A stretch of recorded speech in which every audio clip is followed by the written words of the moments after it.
Dinamani news paper reading. இன்னைக்கு சுவாரஸ்யமான நியூஸ்கள்லாம் என்னென்ன இருக்கு, இது எக்ஸாம் பாயிண்ட் ஆஃப் வியூல நம்ம பார்க்க போறோம். அது தெரிஞ்சுக்கணும்னா நம்ம நியூஸ் பேப்பர் ரீடிங்கை பாருங்க. ஜென்ரலா நியூஸ் பேப்பர் ரீடிங்கை எல்லாருக்குமே போர் அடிக்கும். அரை மணி நேரம் 1 மணி நேரம் படிக்கணும்ட்டு. நம்ம 15 நிமிஷத்துல எக்ஸாம்ல என்னென்ன கேட்பாங்களோ, சிலபஸ் ஓரியன்டா என்னென்ன இருக்கோ அது மட்டும் தான் பார்க்க போறோம். வாங்க இன்னைக்கு என்னென்ன இன்ட்ரெஸ்டிங் நியூஸ் இருக்குன்னு பார்க்கலாம். ஸோ தமிழக எம்பிக்கள் உள்பட 8 பேர் இடைநீக்கம். இது எக்ஸாம் பாயிண்ட் ஆஃப் வியூல தேவையில்லை. அதுக்கப்புறம் அமெரிக்காவுடன் வர்த்தக ஒப்பந்தம், விவசாயிகள் நலனில் சமரசம் இல்லை. நம்ம அமெரிக்காவோட வர்த்தக ஒப்பந்தம் பண்ணியிருக்கிறோம். எத்தனை பர்சன்டேஜ்லேருந்து 50%, 25%, 18% வர்த்தக ஒப்பந்தம் நடந்திருக்கு. மெயினா எதுக்கு நடந்திருக்கு அப்படிங்கிறதையும் பார்ப்போம். Agricultural sector, energy sector, technology, இது நிலையிலேருந்து நடந்திருக்கு. ஸோ இந்த பேஜே முடிச்சாச்சு பார்த்தீங்களா. என்ன அப்படின்னா, பியூஷ் கோயல் மத்திய வர்த்தகத்துறை அமைச்சர், இவர் தான் இதை பத்தி பேசலாம். ஏன்னா வர்த்தகம், ட்ரேடு இதெல்லாம் பத்தி பேசுறது அவங்களுக்கு தான் உரிமை இருக்கு. 3 நாள் பயணமாக ஜெய்சங்கர் அவர் எக்ஸ்டர்னல் மினிஸ்டர்ஸ் போயிருக்கிறாங்க. மோடியோட இப்போ நல்ல நட்புறவு இருக்குன்னு சொல்லிட்டு ட்ரம்ப்பும் பேசிட்டு இருந்தாங்க. ஸோ இதுதான் இந்திய விவசாயிகள், கால்நடை வளர்ப்போர், பால் பண்ணை துறையினர் நலனுக்கு எவ்வித பாதிப்பும் வராது இந்த வர்த்தக ஒப்பந்தத்தினால் அப்படின்னு சொல்லிட்டு சொல்லியிருக்காங்க. ஸோ 50% வரி என்பது 18% குறைக்கப்பட்டிருக்கு. அதுக்கப்புறம் வேற என்ன, ஸோ இதை பாருங்க. பல வருடங்கள், 1 வருஷத்துக்கு அப்புறம் பிரசிடென்ட் ஆட்சி போய் மணிப்பூர்ல முதலமைச்சரை நியமனம் பண்ணியிருக்காங்க. இந்த கொஸ்டினை கேட்கறதுக்கு நிறைய வாய்ப்பு இருக்கு. அதாவது மணிப்பூர் பாஜக கட்ட பேரவை குழு தலைவராக யாருன்னா யூம் நாம் கெம்சந்த் அப்படிங்கிறவரை ஒருமனதாக தேர்ந்தெடுக்கப்பட்டிருக்காங்க. ஓகே, இவங்க எந்தெந்த பிரிவுகளுக்காக சண்டை நடந்தது, ஏன் அங்க பிரசிடென்ட் ஆட்சி வந்தது, பிரசிடென்ட் ஆட்சிக்கு வர்ற என்ன ஆர்டிக்கல், அதுக்கப்புறம் 6 மாசத்துக்கு அப்புறம் என்ன பண்ணாங்க, என்ன பேச்சுவார்த்தையில இவங்க நியமனம் பண்ணியிருக்காங்க, அது உள்ள நியூஸ் இருக்கு. அதை நம்ம தெளிவா பார்ப்போம். இவ்வளவுதான். ஸோ இதெல்லாம் எக்ஸாம் பாயிண்ட் ஆஃப் வியூல தேவையில்லை.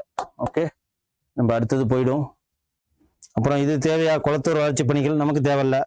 வாழ்விட மேம்பாட்டு வணிகம், இதுவும் தேவையில்லை. தலைவர்கள் பிறந்தநாள் பேச்சு போட்டி, மாணவர்களுக்கு பரிசு, ஸோ இதெல்லாம் நமக்கு இப்போதைக்கு தேவையில்லை. அதுக்கப்புறம் பூங்காவை திறக்கிறது, ஆளுநர் ஆர்.என். ரவி தொழில்நுட்ப மாற்றங்களுக்கு ஏற்ப புதுப்பித்துக் கொள்வது அவசியம் அப்படின்னு சொல்லிட்டு பேசியிருக்காங்க. எங்க அப்படின்னா, சென்னை ஆளுநர் மாளிகையின் செவ்வாய்க்கிழமை நடைபெற்ற குடியரசு தின அணிவகுப்பில் பங்கேற்ற தமிழகத்தைச் சேர்ந்த NCC, NSS மாணவர்களுடன் கலந்துரையாட குழு புகைப்படம் எடுத்துக்கொண்ட போது பேசினதான் இது. ஸோ இதுவும் எக்ஸாம் பாயிண்ட் ஆஃப் வியூல தேவையில்லை. அதுக்கப்புறம் நம்ம இதை பாலின தேர்வை, பிறக்க போற பிரெக்னன்சி லேடிகளுக்கு ஆனா பெண்ணா அப்படின்னு சொல்லிட்டு சோதிக்கிற அந்த இது தப்பு. அப்படி பாக்குறவங்க யார் இருக்காங்கன்னு சொல்லிட்டு ஒரு குழு அமைச்சு பாக்குறாங்க. இந்த சட்டம் மட்டும் நம்ம தெரியணும். சட்டம் எப்போ போட்டாங்க அப்படின்னா, பாலின தேர்வை தடை செய்தல் சட்டம் 1994. நமக்கு கொஸ்டின் மேட்ச் ஃபாலோயிங்ல எப்படி வரலாம் அப்படின்னா, 1994 நீங்க கொடுத்துருவாங்க, இந்தாண்ட பாலின தேர்வு தடை சட்டம் அப்படின்னு கேட்பாங்க. ஸோ டிஎன்பிஎஸ்சி விஷயத்துல இப்படிதான் படிக்கணும், பேப்பரை இப்படிதான் நம்ம படிக்கணும். இதுதான் பாலின தேர்வை தடை செய்தல் சட்டம் 1994 பிரிவு 16A படி மாநில மேற்பார்வை குழுவை அமைச்சிருக்காங்க. ஸோ போன வருஷம் வரைக்கும் 2025 15 ஸ்கேன் மையங்கள் மீது சட்டப்படி நடவடிக்கை எடுத்திருக்காங்க. ஸோ ஸ்கேன் பண்ணி இதை வெளியில சொல்லியிருக்காங்க, அவங்களும் கலைச்சிருக்காங்க. அதுதான் சொல்றோம். இந்தாச்சு. தங்கம் விலை உயர்வு ஏன் உயர்கிறது? இது ஒவ்வொருத்தரும் நம்மள்ட்ட கேட்பாங்க. காம்படிட்டிவ் எக்ஸாம் படிக்கிறவங்கள்ட்ட நம்மள்ட்ட கேட்பாங்க, ஏன் உயருது? இந்த கட்டுரையை பார்த்தாலே தெரிஞ்சு போயிடும். ஜென்ரலா இதுல நம்ம பார்க்க போறது என்ன அப்படின்னா, சர்வதேச போர் பதற்றம். யாருக்கு போர் நடக்குது? US, கிரீன்லாந்து, அப்புறம் US வெனிசுலா, டென்மார்க்கு, கிரீன்லாந்து அவங்களோட நாடுங்கிறனால அவங்க பதற்றம் இருக்காங்க. நேட்டோ நாடுகள் US வெறுக்கிறாங்க. ரஷ்யாவுக்கும் உக்ரைனுக்கும் போர் நடக்குது. அதுக்கப்புறம் காசா அந்த பகுதிக்காக பாலஸ்தீனுக்கும் இஸ்ரேலுக்கும் நடக்குது. அப்புறம் ஈரானுக்கு இஸ்ரேலுக்கு நடக்குது. பாலஸ்தீனை ஆதரவு கொடுக்க போய் ஈரான் வருது. US இஸ்ரேலுக்கு பாதுகாப்பு கொடுக்கறதுக்காக ஈரான்ல ஏகப்பட்ட 3 நியூக்ளியர் இதை தகர்த்து எரிஞ்சாங்க. ஸோ இதே மாதிரி ஒரு பதற்ற சூழ்நிலை நடக்குது. அந்த ஒரு மெயின் காரணங்களுக்காக வரியை போட்டு ஏகப்பட்ட பிரச்சனைகள் பண்ணிட்டு இருக்காரு ட்ரம்ப். ஸோ இந்த மாரி காரணங்களுக்காக தான் போர் பதற்ற சூழ்நிலை. அது மட்டும் இல்லாம மத்திய வங்கிகள் தங்கம் வாங்குவது மத்திய வங்கிகள் தங்கத்தை வாங்கி ரிசர்வ் பண்ணி வச்சுப்பாங்க. டாலர் மதிப்பு சரிவு எதனால அப்படின்னா சைனா, ரஷ்யா போன்ற நாடுகள், ரஷ்யா வந்து தங்கத்தை நிறைய பதுக்குது, சரி வெள்ளியை நிறைய வந்து ரிசர்வ்ல வச்சுக்கிறாங்க. சைனாவும் அதே மாதிரி. ஏன்னா வந்து ஈஸியா வந்து இனிமேலுக்கு யூஎஸ்டி டாலரை நம்ம பரிவர்த்தனைக்கு வச்சுக்க கூடாது, புள்ளியனை தான் வச்சுக்கணும் அப்படின்னு சொல்லிட்டு விலை மதிப்புள்ள அந்த புள்ளியனை எதை சொல்லுவாங்கன்னா மெட்டல்ஸ், அதை வந்து கோல்டு சில்வரையும் அவங்க என்ன பண்ணியிருக்காங்க அப்படின்னா அவங்க பதுக்கி வச்சிருக்காங்க. ஓகே, அதுதான் சேர்த்து வச்சிருக்காங்க. பதுக்கி வச்சிருக்காங்கல்ல, சேர்த்து பதுக்கி வச்சிருக்காங்கன்னா அது வந்து பிளாக் மார்க்கெட். ஸோ பொருளாதார நிச்சயமற்ற தன்மை காரணமாக பாதுகாப்பான முதலீடாக எதை கருதுறாங்க அப்படின்னா கோல்டு சில்வரையும். அதனாலதான் இது உயருது. அது மட்டும் இல்லாம அமெரிக்க வங்கிகளில் வட்டி விகித குறைப்புனாலையும் பணவீக்கம் அதிகமாக இருந்தது. இன்ஃபிளேஷன்னா என்ன? இன்னைக்கு நம்ம வாங்குறோம் அப்படின்னா, காலையில வாங்குறோம், ஒரு கிலோ வெங்காயம் வந்து 10 ரூபாய்க்கு வாங்குறோம். அதுவே வந்து நாளைக்கு இன்னும் ஒரு வாரம் கழிச்சு, ஏன்னா டிமாண்ட் அதிகமா இருக்கிறப்போ சப்ளை குறைஞ்சிருக்கிறப்போ இன்ஃபிளேஷன்ஸ் அதிகமாகும். ஸோ அதனால இன்ஃபிளேஷன் அதிகமாயிடுச்சுன்னா என்னன்னா, அந்த 1 கிலோ காயை ஒரு வாரத்துக்கு முன்னாடி 10 ரூபாய்க்கு வாங்கியிருப்போம், இன்னைக்கு அது 100 ரூபாய்க்கு வாங்கினா அதுதான் இன்ஃபிளேஷன். நம்ம சேலரி உயர்ந்திருக்காது, எதுவும் உயர்ந்திருக்காது. ஒரு வாரத்துல சேலரியா உயரப்போகுது. ஸோ அதான் இன்ஃபிளேஷனு. இந்த வர்த்தக போட்டிகள், வர்த்தக போட்டிகள் காரணமாக பாதுகாப்பான முதலீடாக தங்கத்தை முதலீட்டாளர்கள் நாடுறாங்க. ஓகே, அதுதான் யூஎஸ்டி டாலர் மேல நம்பிக்கை போயிடும். ஸோ கரன்சி மேல ஃபோக்கஸ் பண்ண மாட்டாங்க. சீனா, ரஷ்யா போன்ற நாடுகள் டாலருக்கு மாற்றாக தங்கத்தை அதிக அளவில் வாங்கி சேமித்து வச்சிருக்காங்க. அமெரிக்க பெடரல் வங்கி வட்டி விகிதங்களை குறைச்சிருக்கிறதுனால இந்த கஷ்டங்கள் வந்தது. பாதுகாப்பான போயிடாம தங்கம் திகழ்ந்தாலும் ஏழை எளியோரின் வாழ்க்கை எட்டாக்கையா விட்டது. அதெல்லாம் நமக்கு தேவையில்லை. ஸோ தங்கத்தை வாங்கி குவிக்கிறாங்க யாரு? மத்திய கிழக்கு நாடுகள் போர் பதற்றங்கள் போன்றவற்றால் இந்த சீனா, இந்தியா மீதான இந்த வரி எல்லாம் போட்டிருந்தார் இல்லையா? நமக்கு 50% வரி, சீனாவுக்குலாம் 115% வரி ஏற்றுமதி இறக்குமதிக்கு. அந்த வேலையில இப்போ நம்ம ஒரு வர்த்தக ஒப்பந்தத்தினால 50% வரியா 18% வரியா குறைச்சிருக்கோம். ஸோ இதெல்லாம் வந்து இப்போதைக்கு ஏற்பட்ட ஸ்திரத்தன்மை காரணமாக நம்ம செய்ய வேண்டிய ஒவ்வொரு கடமையும் கூட. ஸோ இந்திய பங்கு சந்தையில் ஏற்பட்ட சரிவு மூலயமா தங்கம் வெள்ளி உச்சத்தை தொட்டுது. ஸோ 1,35,000 வரைக்கும் போனுச்சு. அதே மாதிரி ஸ்பாட் தங்க விலை, இப்போதைக்கு உள்ள தங்கத்தோட விலை என்ன அப்படின்னா $5,026 வரைக்கும் உச்சத்துக்கு போனுச்சு. ஒரு சவரன் வந்து $175. ஓகே,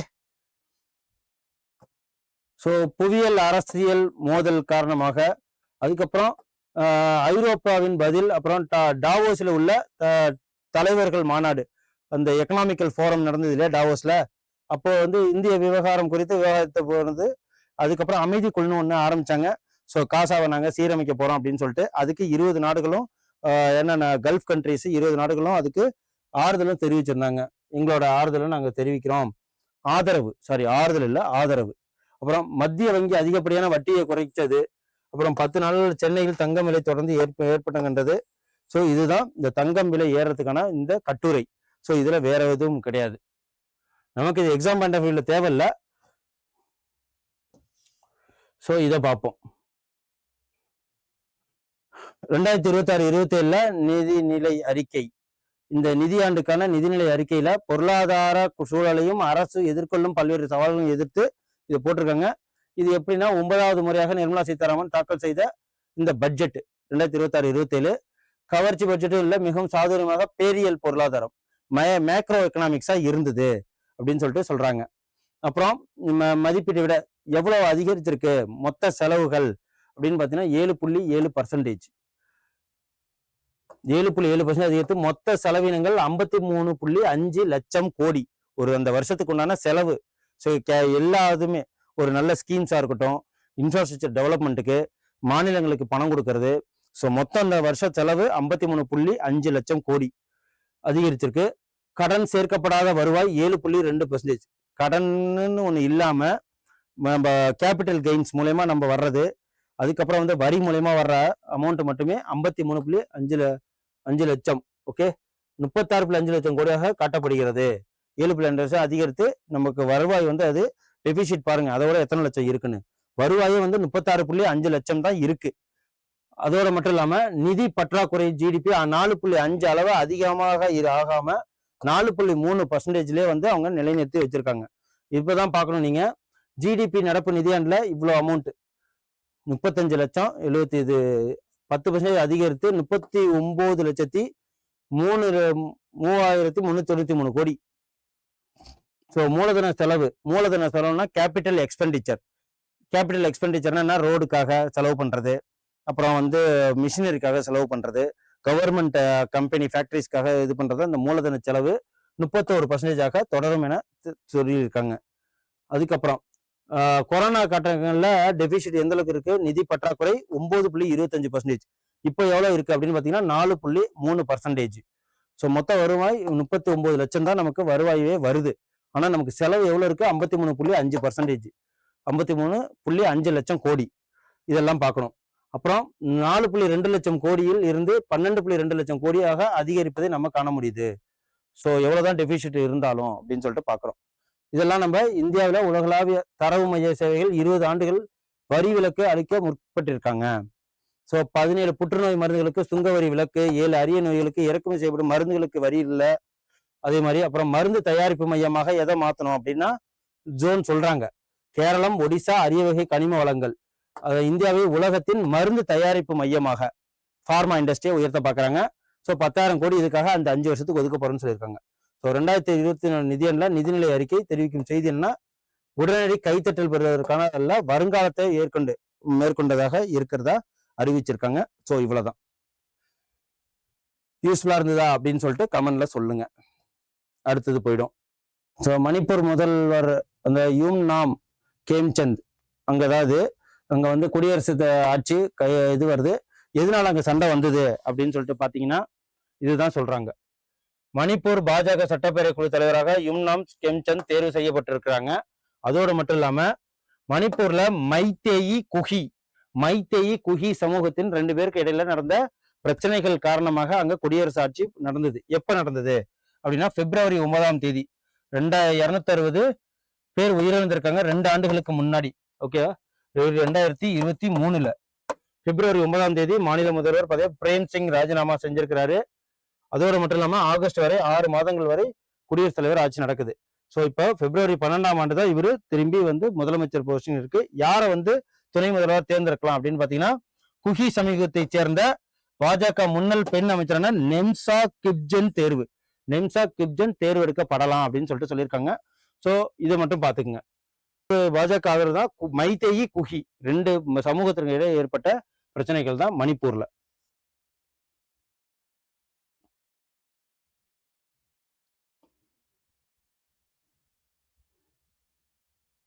அதுக்கப்புறம் இந்த நூலை வந்து பாத்துக்குங்க.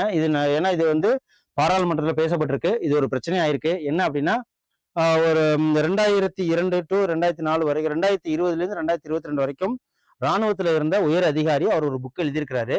அவர் வந்து மிலிட்ரிக்காரங்க என்ன பண்ணுவாங்க, அதை தணிக்கை பண்ணணும், அதுக்கப்புறம் தான் அதை பப்ளிஷ் பண்ணி வெளியிடணும். அதுக்கு முன்னாடியே இங்க வந்து பேசிட்டாங்க, அதாவது ஒரு ஆங்கில நாளிதழில் அதை பத்தி பேசிட்டாங்கன்னு சொல்லிட்டு ஸோ இதை வந்து சொல்லியிருக்கிறாங்க.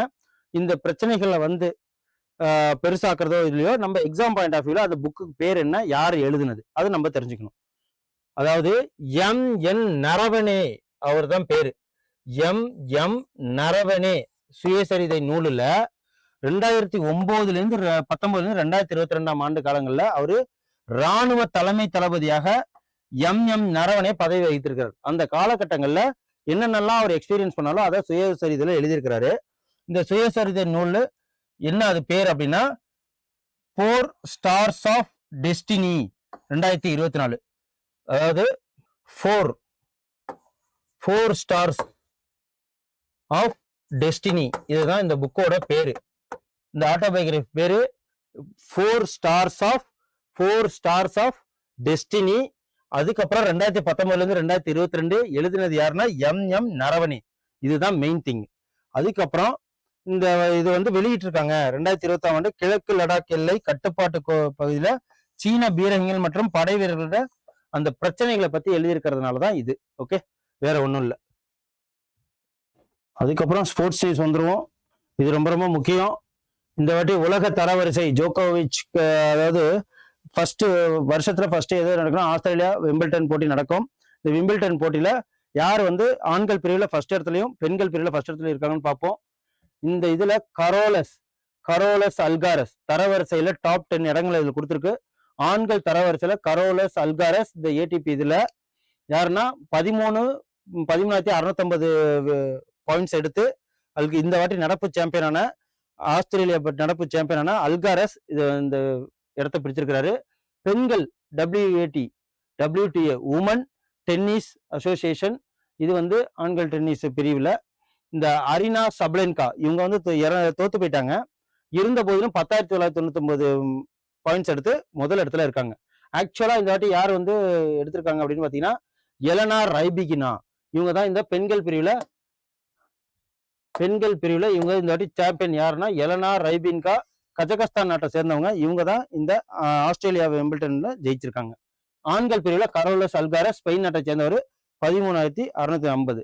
அது மட்டும் இல்லாம இந்த வாட்டி இந்த ஃபைனல்ல யார எதிர்த்து போட்டிட்டவங்க நோவோ ஜோகோவிச், செர்பியா சேர்ந்தவர். அவர் 5,280 பாயிண்ட் எடுத்து 1 பாயிண்ட் முன்னாடி எடுத்து 3வது இடத்துக்கு வந்திருக்கிறார். இவ்வளவுதான். இதுல தோத்து போனாலும், செமிஃபைனல் தோத்து போனாலும், யானிக் சின்னர் இத்தாலி 10,300 பாயிண்டோட 2வது இடத்துல இருக்காரு. இது உங்களுக்கு நான் தனியா ஷார்ட்ஸாவும் கொடுக்குறேன். அதுக்கப்புறம் நாசாவின் நிலவு பயணம், நாசாவில் நிலவு பயணம் மேற்கொண்டதா சொல்லியிருந்தாங்க. அது ஒத்தி வச்சிருக்காங்க. அது பேர் என்ன மட்டும்னா ஆர்டெமிஸ் 2 திட்டம் தொழில்நுட்ப கோளாறு காரணமாக நிப்பாட்டி வச்சிருக்காங்க. இந்த ஆர்டெமிஸ் அப்படிங்கிற பேரை மட்டும் ஞாபகம் வச்சுக்கோங்க. அதுல எத்தனை பேர் பயணம் பண்ண போறாங்க அப்படின்னா 10 நாள் பயணமாக 3 அமெரிக்கன் மற்றும் 1 கனடாவை சேர்ந்தவங்க பயணிக்க இருக்கிறாங்க.